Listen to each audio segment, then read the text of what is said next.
Quantas pessoas você conhece que estão presas, não por correntes visíveis? São pessoas que estão presas na sua amargura, nas suas experiências desastrosas, nos seus passados de medo, de culpa, nos seus vícios. Como nós reagimos diante de tais situações? Nós ignoramos ou nós cuidamos? Foi exatamente isso. Nós vemos aqui que no capítulo 14 de Gênesis, Deus vem mais uma vez nos ensinar. Nós estamos aqui numa série de Gênesis. Você que ainda não é inscrito no canal, se inscreva, dê o seu joinha aí, compartilhe com mais pessoas, para que essa mensagem alcance muito mais longe. Porque esse é o grande objetivo desse canal, compartilhar a verdade e a palavra de Deus. Nós estamos numa série de Gênesis. No nosso último vídeo nós falamos no capítulo 13 sobre a questão das nossas escolhas, onde Ló, sobrinho de Abrão, escolheu pelaquilo que seus olhos estavam vendo, escolheu as pastagens verdejantes, a terra produtiva, escolheu as planícies, mesmo olhando para Sodoma, que estava ali do lado, mesmo sabendo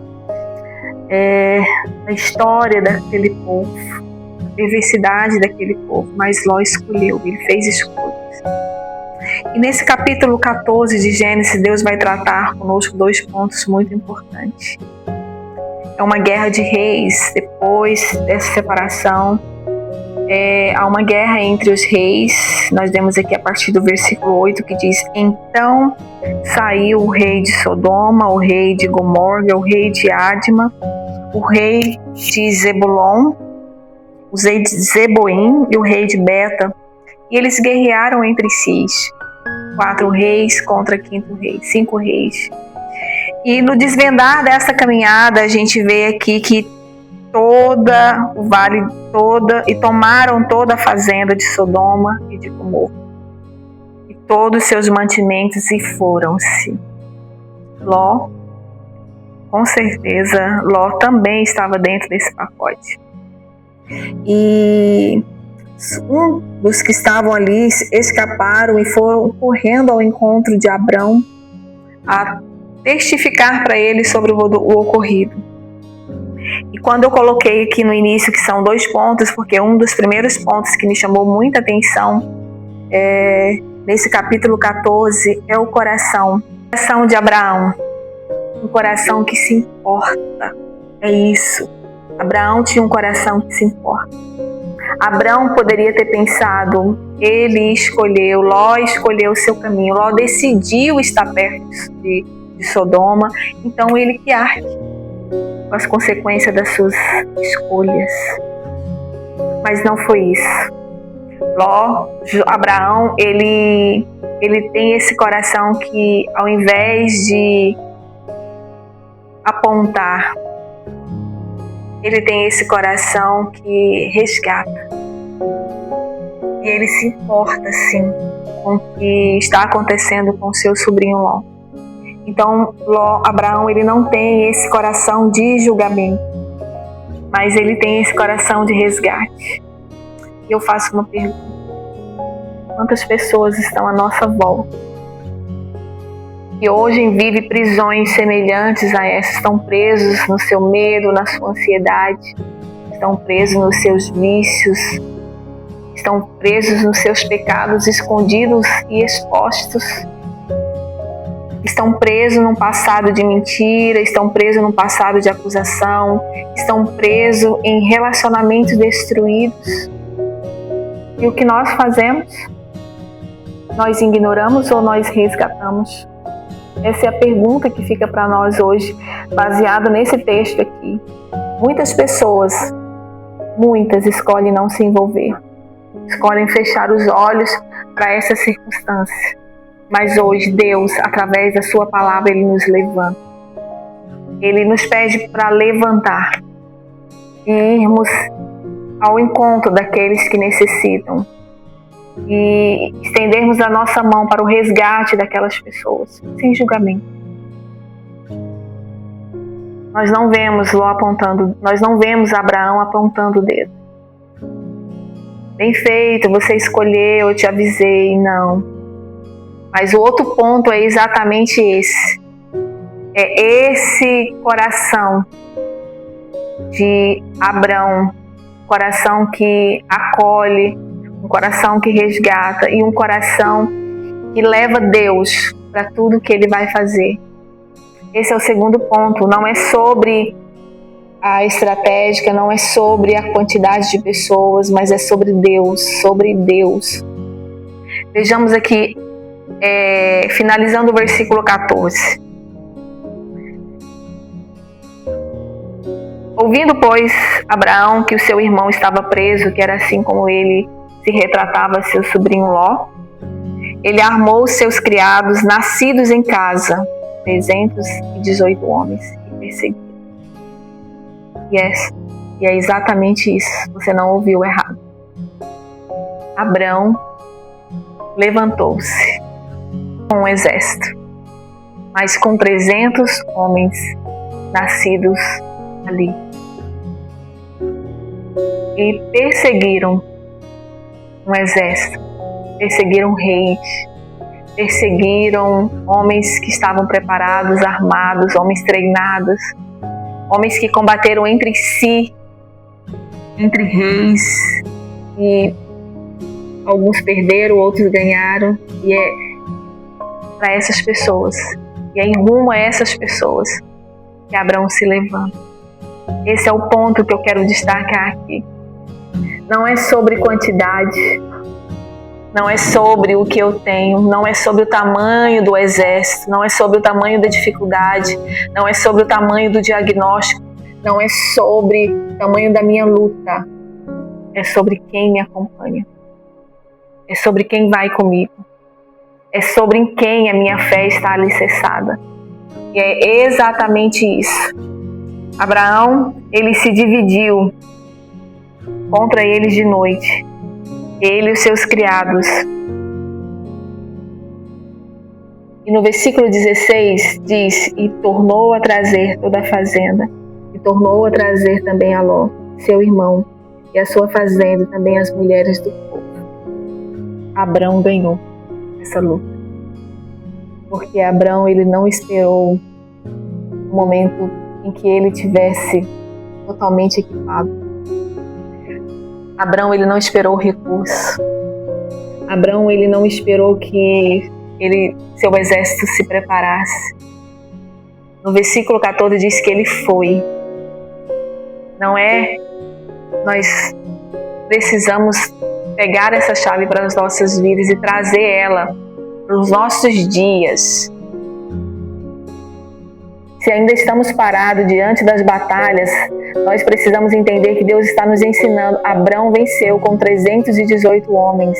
Não é o que nós temos, não é o que vamos construir, na verdade, é o que nós temos hoje, a nossa fé, a nossa confiança.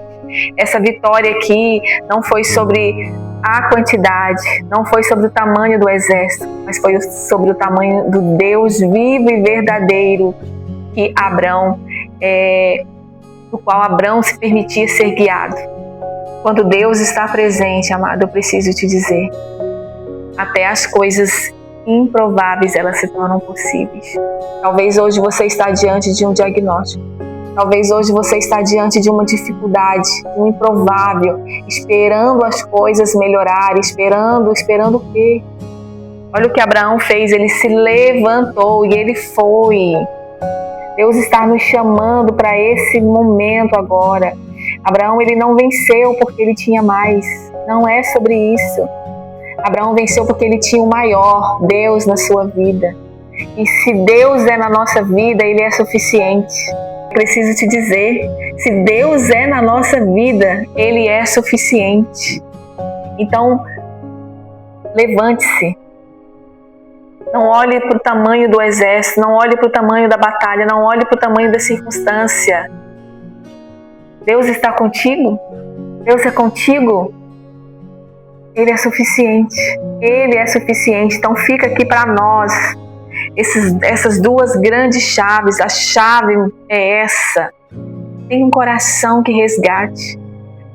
Mantenha o seu coração esse prazer em resgatar, em salvar, em acudir, em estender as mãos, em orar, em jejuar.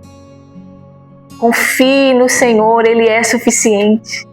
Confie no Senhor para essa luta, para essa batalha, para esse diagnóstico, para essa perca, para essa enfermidade. Ele é suficiente. É sobre isso. Se essa palavra ela falou o seu coração hoje, se você precisava ouvir essa palavra hoje, então levante-se. Se essa palavra foi para você, você que está aí no canto, se sentindo encurralado, ou você que está aí apontando o dedo, fazendo julgamento às pessoas, porque eu disse, porque eu avisei, essa palavra é para você. É sobre esse coração que não julga, mas que tem compaixão, que resgata. O Senhor nos chama para esse lugar. Se você conhece alguém que hoje necessita dessa palavra, que hoje necessita desse chacoalhar de Deus, se você conhece alguém que hoje está aí acuado, se sentindo encurralado, se sentindo um derrotado por causa da situação do momento, envie essa palavra a essa pessoa, para que ela ouça essa palavra e ela acorde, e ela se desperte, e ela venha ter uma compreensão total e absoluta da confiança em Deus. É só disso que precisamos. Crer no poder do nosso Deus. É só disso que precisamos. Nos manter posicionados. É só disso que precisamos. A minha oração hoje é que você e eu possamos nos manter firmes, inabaláveis diante das dificuldades. E se nós possamos pegar aquilo que nós temos hoje. Abraão tinha 318 homens. O que você tem hoje nas suas mãos? O melhor tesouro, provedor, Jesus Cristo, a palavra de Deus. Então se levante desse lugar, caminhe em direção à vitória, porque quando Deus está na caminhada, quando Deus está nas nossas vidas, coisas improváveis serão possíveis. Eu creio nisso. Se essa palavra está falando com você, digite aí: eu creio, Deus é o meu possível, Deus é tudo que eu preciso. Declare isso, fale sobre isso, não deixe que as circunstâncias te roubem desse lugar. Que a bênção do Senhor Jesus seja sobre a sua casa, sobre a sua vida. Que o nosso coração seja esse coração que resgata, e esse coração caminha confiando totalmente no Senhor. Deus é contigo, Deus é com a sua vida, Deus é com a sua casa, Deus é com você. Declare isso no nome de Jesus.